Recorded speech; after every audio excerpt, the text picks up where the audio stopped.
ప్రభుత్వం చాలా లిటరల్ గా ఉన్నట్టుగా కనపడుతోంది. మీరు విద్యార్థులు మీకు స్కేల్ ప్రకారం వేతనాల కింద శాలరీస్ కింద ఇవ్వడానికి కాదు, స్టైపెండ్, మీరు శిక్షణలో ఉన్నారు, ట్రైనింగ్ లో ఉన్నారు అనేటువంటి మాట చెప్తున్నారు. మీకు 80% అంటే కర్ణాటక తమిళనాడుతోటి సరిసమానంగా కేరళ ఎక్కువగా కేరళతో సరిసమానంగా మీకు స్టైపెండ్ ఇస్తున్నారు, పెంచేమని అంటున్నారు. మిమ్మల్ని హైకోర్టు కూడా మీరు సమ్మె విరమించుకోండి, సమంజసంగా కనపట్టలేదనేటువంటి మాట చెప్పారు. అయినా కూడా మీరు ఇంకా పట్టుదలగానే ఉన్నారా? ప్రభుత్వం నేను అడుగుతున్నది అంటే ప్రభుత్వం ఏ బేసిక్ మీద కర్ణాటక తమిళనాడు కేరళను పోస్తుందో నాకు తెలియాలి. ఇంకొకటి ఏంటంటే ద గవర్నమెంట్ ఇట్ సెల్ఫ్ ఒక కమిటీ పెట్టింది దీని మీద. The committee appointed by the government gave its recommendation on 2012-2008 approving the stipend hike and recommended pay scale payments. Government itself pay scale ఉండాలి జూనియర్ డాక్టర్స్ అని చెప్పింది.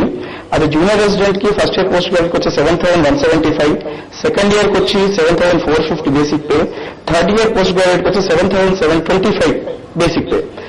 మేము ఎప్పుడు బేసిక్ పే మాకు ఇవ్వాలి అని చెప్పేసి గవర్నమెంట్ ఎప్పుడు అడగలేదు. గవర్నమెంట్ వేసిన కమిటీయే అది అడ్రస్ చేసి ఇది బేసిక్ పే ఇస్తామండి. సో మేము అడుగుతున్నది మీరు ఆల్రెడీ చెప్పారు కాబట్టి దాన్ని అడుగుతున్నాం.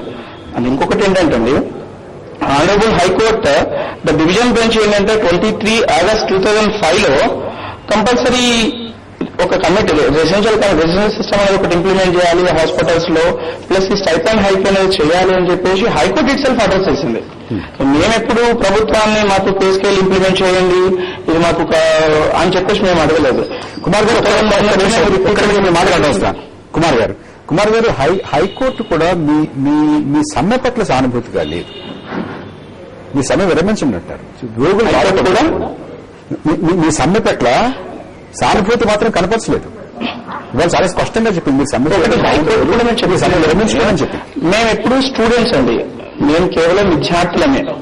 మేము మా అసిస్టెంట్ ప్రొఫెసర్స్ మా ప్రొఫెసర్స్ మా మీద ఉన్నవాళ్ళు వాళ్ళు చెప్పితేనే మేము ట్రీట్మెంట్ చేస్తాం, కానీ మాకుగా మేము ఏ పేషెంట్ కి ట్రీట్మెంట్ ఇవ్వం. వాళ్ళ మీద ఆధారపడి మా ట్రీట్మెంట్ ఉంటుంది.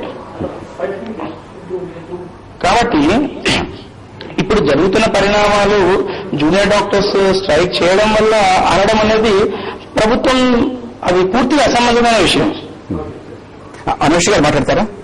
అనూష గారు చెప్పండి. మీకు సమంజసంగా ఉందా? హైకోర్టు చెప్తుంది, ప్రభుత్వం చాలా ఉదారంగా ఉన్నట్టుగా చెప్తున్నారు. 80% ఉదారంగా ఏ విషయంలో అండి? మీకు స్టైపెండ్ 80% పెంచుతున్నాం అంటున్నారు. ఉదారంగా అంటే ఏ విషయంలో అండి? 80% పెంచుతున్నామని అంటున్నారు. 80% పెంచుతాము అంటే మేము అడిగిన డిమాండ్స్ ఏవైతే ఉన్నాయో అవన్నీ చాలా జెన్యూన్ గా ఉన్నాయండి. సో మేము అడిగినంత పెంచాలని మా కోరిక. ఎందుకంటే మేము చేసే వర్క్ కి ఇక్కడ మేము ఫేస్ చేసే ప్రాబ్లమ్స్ కి హాస్పిటల్ ఏవైతే ఉన్నాయో వాటన్నిటికీ మేము అడిగిన స్టైపెండ్ చాలా జెన్యూన్. మళ్ళీ ఇందులో తగ్గించి మీరు అంతా ఇంత అని చెప్పేసి 80% పెంచుతాము 60% పెంచుతాం అనేది చాలా అసమంజసం. మరి ప్రభుత్వం మీరు విద్యార్థులు శిక్షణలో ఉన్నారు, మీరు ఉద్యోగస్తులు కాదు, ఇది వేతనంగా మాత్రం తీసుకోవడానికి వీలు లేదని అంటున్నారు. ప్రభుత్వం మీరు చేస్తున్నంత కాదన్న విషయం, మేము కేవలం విద్యార్థులను శిక్షణలో ఉన్న విషయం అనేది ప్రభుత్వం గుర్తించినప్పుడు దానికి ఒక కమిటీ వేసి మాకు ఒక బేసిక్ పే స్కేల్ ఇస్తామని చెప్పేసి 2008లో అడ్రస్ చేయాల్సిన అవసరం లేదు కదండి. ఇప్పుడు మేము చెప్తున్నదంటే ప్రభుత్వానికి రైట్, మేము పే స్కేల్ కింద రాము, పీఆర్సీ కింద మేము ప్రభుత్వ ఉద్యోగులం కాదు. అందుకనే మేము ఏమో అడుగుతున్నామంటే కన్సాలిడేటెడ్ అమౌంట్, మాకు ఇంత అమౌంట్ ఇవ్వండి. మీరు చూడండి, ఒకటి నిమ్స్ గాంధీ హాస్పిటల్ కనుక కంపేర్ చేసుకుంటే కనుక నిమ్స్ లో టోటల్ అవుట్ పేషెంట్ 20,000 చూస్తారు, వేరే గాంధీ హాస్పిటల్లో చూడండి 50,000 మంది అవుట్ పేషెంట్ చూడాల్సి వస్తుంది. Next total in patient NIMS కి వచ్చి 2,000, అదే గాంధీ హాస్పిటల్కి వచ్చి మేము 5,000 మంది పేషెంట్స్ చూస్తాం రోజు.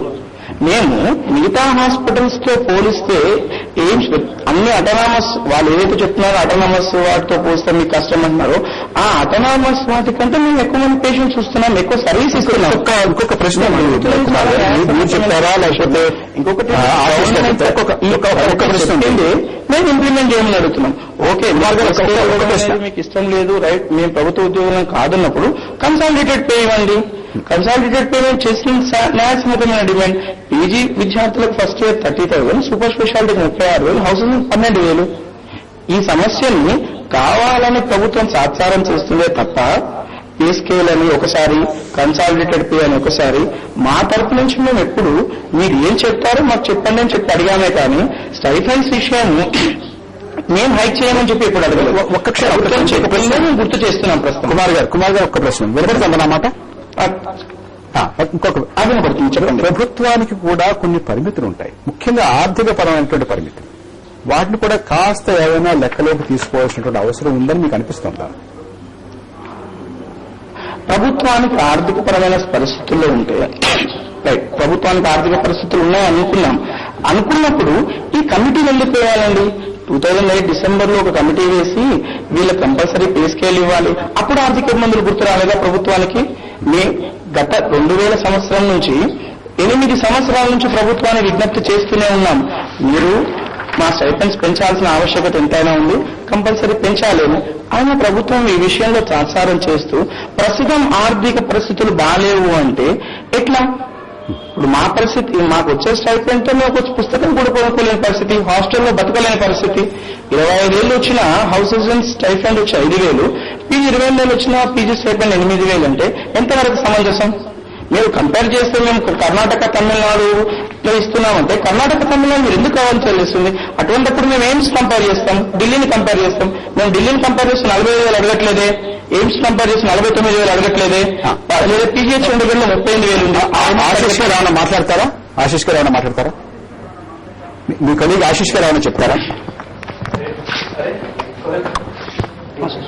You want to say something? ఇప్పుడు గవర్నమెంట్ మాత్రం అనవసరంగా సాగదీస్తుందండి ఈ విషయం. మేము వాళ్ళు ఇచ్చిన ప్రతిపాదనలే వాళ్ళకు గుర్తు చేస్తున్నామే తప్ప మేము కొత్తగా ఏం చేయట్లేదు. ఇది 9 years నుంచి నడుస్తుంది ఈ విషయం, కానీ ఇంత తాత్సారం ఎందుకు చేస్తుందో మాకు అర్థం కావట్లేదండి. ఇక స్ట్రైక్ అనేది ఇక మీకు ఆల్టర్నేటివ్ లేదా? ఇంకా ఇంకొక రకంగా ప్రభుత్వం మీద వచ్చి తీసుకురాలేరా? సమ్మె అనేది చాలా దుష్ప్రభావం. గత 8 ఏళ్లుగా ప్రయత్నిస్తున్నామండి, ఇంకా ఏ గత్యంతరం లేక మేము స్ట్రైక్ దిగాను తప్ప ఇదేదో మాకు ఇంకొక మాట కూడా వస్తాం. మీరు ప్రతి సంవత్సరం ఏదో ఒక కారణంతో సమ్మె చేస్తూనే ఉంటున్నారు అనేటువంటి మాట కూడా ఉంది. దానికి కారణం ప్రభుత్వం యొక్క నిర్లక్ష్యం కూడా అయి ఉండొచ్చు కదండి. మేమేది కావాలని చేయం కదా ప్రతి సంవత్సరం. ఓకే, ఆశీష్ గారు, అనూష, కుమార్ గారు, థ్యాంక్ యూ వెరీ మచ్. ఇప్పుడు ఒక చిన్న విరామం తీసుకుందాం. విరామం తర్వాత మన చర్చను కొనసాగిద్దాం.